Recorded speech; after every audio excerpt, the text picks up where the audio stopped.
Hmm? Vita bado. Bado mapambano. So all the MPs were Tanzanians.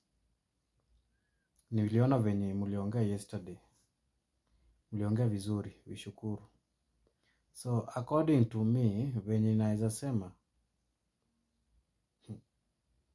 Sijui, unajua sisi hadi hatujakuwa serious, yani tujakuwa serious to kuwa this.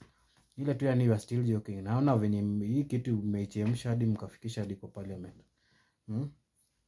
Kwa na hamna kazi, mbona msiongelelea hata uchumi na mnajua uchumi nani mbaya? Muongelee vitu za economy, leave us alone. Sisi naona tunapigania yetu, tunakuja kupigania ya huko. So I don't see good reasons as to why mnaanza kutuongelelea huko kwa parliament. Ati you are calling us vitoto. First of all, that woman who addressed us yesterday, we are not happy. Me personally, I'm not happy. How can you be calling us vitoto? Are we vitoto? Do see us as vitoto? We are men, we have beards. Tuko na mandevu. Tuko na pia our generation pia wako na watoto. So we are not vitoto. Have some manners, have some respect. I saw the numbers are already online. Me personally, I'll call you and I will address you. Kama uta pick my call, maybe I'll drop you a message kwa DM yako inbox ama kwa WhatsApp. Have some manners bana. How can you be calling us vitoto?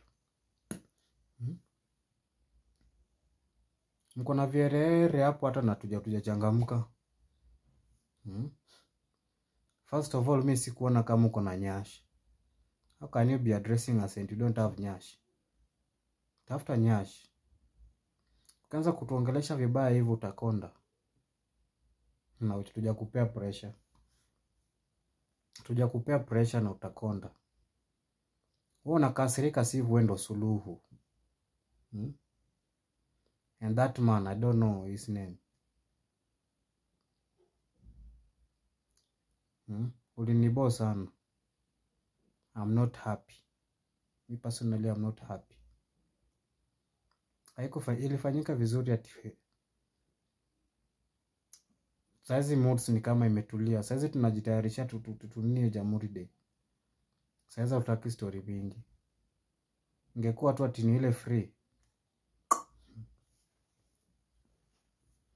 Ingekuwa tu ni ile free. Na bado. Mkiendelea hivi tutaingia Tanzania. Tunaandamane huko. Tena hiyo parliament venye inakaa hivyo. Tutaingia. Na niliona kitu ingine which we used to do in primary. Hii mambo na ati mtu akisema point mna club. I saw it in Tanzania yesterday. Watu wanapiga lock. Hizi ni vitu zilipita. Hii ni 25 centuries.